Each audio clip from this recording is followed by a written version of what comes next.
to not be pleasant.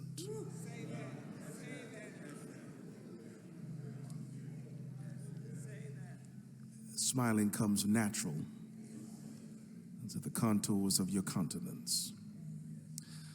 I realized that when I came to this desk as a guest minister and itinerant preacher over the years, how there was a sense that you preach a sermon and then you get on a plane and go home. And you try to bring your best sermon, especially when you're invited places, and then you live among people and you realize that preaching as resident pastor is not about impressing people's sense of fancy, but it is about shaping and forming their character.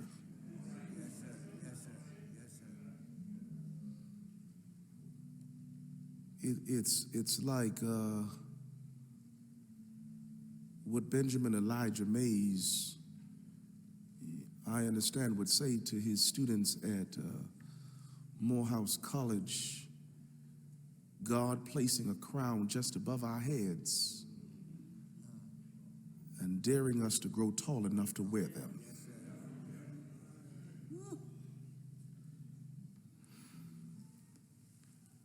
I realize that much of our lives is lived on autopilot. We get up and we go about our routine and we fulfill professional duties and other obligations of life without any major deliberate concern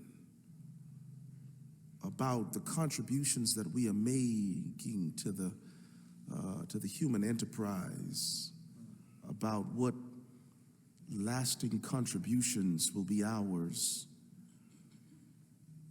what will be our enduring legacy when we are no longer around.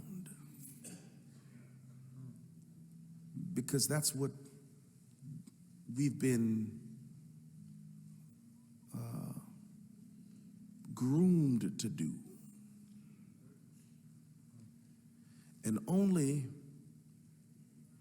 when life interrupts our routine, either through sickness or death or some misfortune,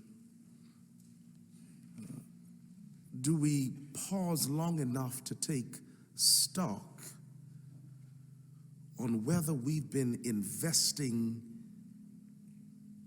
in things that can give you a return, or whether we've just been peddling our lives away.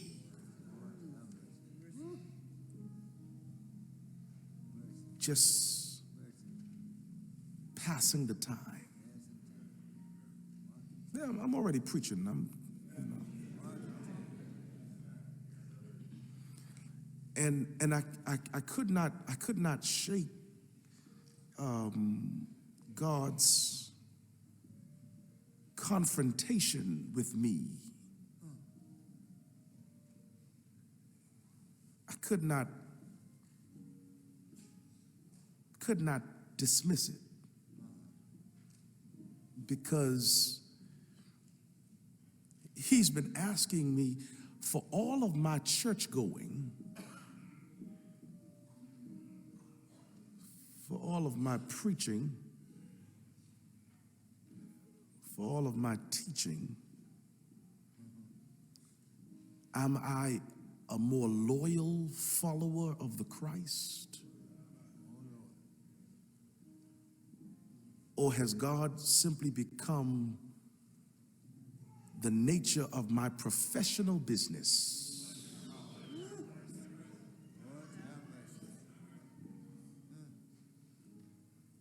This is,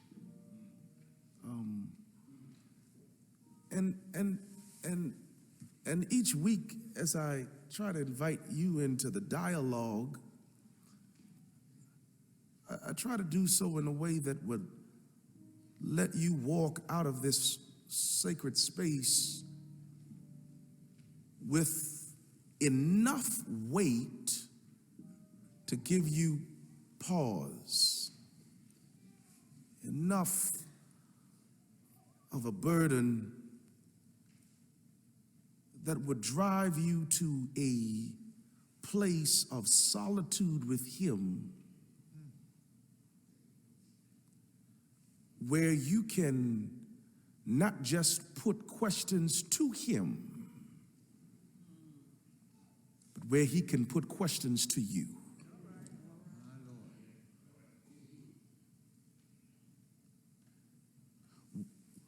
Whatever you think of these 40 days of intentional introspection, whatever they mean to you, however you try to live, ensure that even if you are putting up pretenses before everyone else, that you at least have some honest time with you and God. Yeah. Because I'm getting a sense that the more our world prefers the fake, counterfeits, the more it really needs to see some demonstration of the real, the sincere, and the authentic. For as much as we are harried by the season of electoral politics and who has more delegates than whom, whose campaign is about to be undone, whose is going to implode, I really think we are missing a moment of real honest reckoning with ourselves, because we so often pass up the times that God wants to speak to us in deliberate ways. And I hear such a time when I read the final words of the Apostle Paul to his letter to the church at Philippi. In that 4th chapter, as he is closing this letter,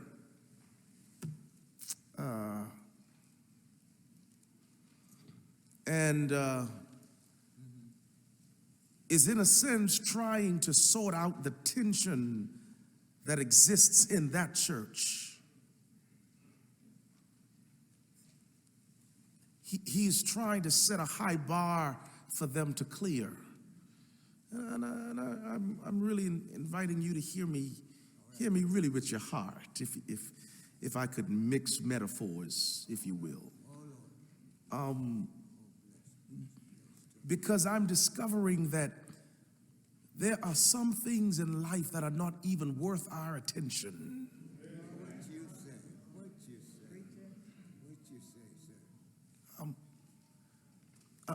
The older I get, the more I'm realizing every conversation, every bait that comes to your hearing, it will not lift your spirit, but will leave you more ill of heart than it would giving you life. I'm inviting you not just to come around the pulpit, I'm inviting you to come to my study, where in this passage, the exhortation is to think on higher things. Verse 8, finally, beloved, whatever is true, whatever is honorable, whatever is just, whatever is pure, whatever is pleasing, whatever is commendable, if there is any excellency and if there is anything worthy of praise, think about these things. What's on your mind?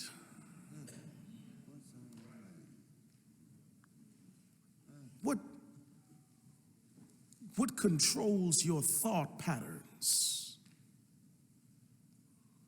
What motivates your actions? What drives you to do what you do? Or what has brought you to the place where you are now? More than just your socializing, your socialization, your cultural upbringing, more than just the norms and the mores of your community, more than just the practices of the congregation you've decided to be attached to. What is the lasting quality of your life for which you hope you would be remembered?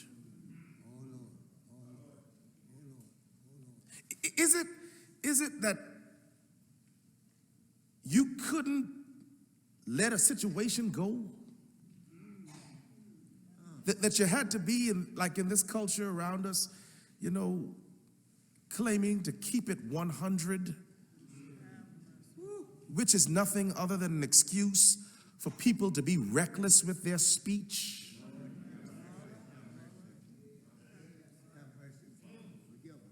To lack a sense of discipline, of respect of self and respect of others? Is it the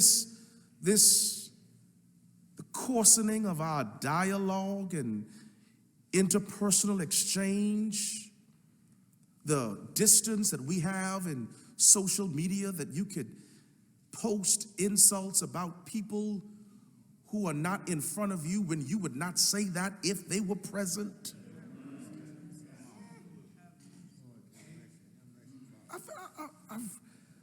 I've really been thinking about it. And the more I think about it, the more I hear Paul say to me, your thoughts are too low. Your thoughts are about trivial matters, not what is pure, not what is honorable, not that which is just and that which is worthy of your engagement. And the reason that we have to think about what we do think about is that what you think about, you will ultimately become. Thoughts have a way of forming what your behavior is, and then what your habits are, and then what your values are, and then ultimately what your destiny will become. This is why in another epistle, Paul would say, transform and renew your mind. Because if I fix them on things that are worthy of consideration, there would be a sense that life is more than just the passing series of events that come before my face, that there ought to be something better to which I commit myself. Yes, sir. Yes, sir. Yes, sir. And if you do an audit, if you audit the time you spent the last 7 days,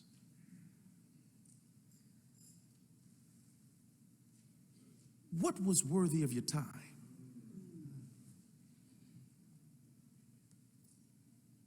What was worthy of your investment of ultimate concern? What did you offer for the inspiration of another soul?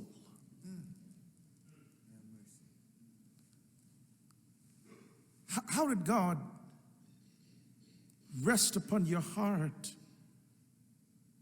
to call you to even more sincere walk? The apostle is writing to this church that has some tension, and we don't know what the difficulty is. We don't know what the source of the problem is. Some have surmised that there are Judaizers and there are people who are just recklessly trying to disrupt the unity of the church. Others say they're antinomians. Some say the Gnostics have come in. Maybe they are the pneumatics, people who believe that they've already been raised to new life. But whatever the problem is, there's tension.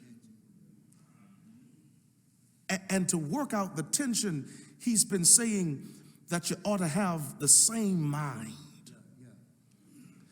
And then he gives us the Christ hymn in chapter 2. Let this mind be in you that was also in him, who did not take his equality with God as something that he should just trumpet, walk around in and boast about, but gave himself to a sacrificing work,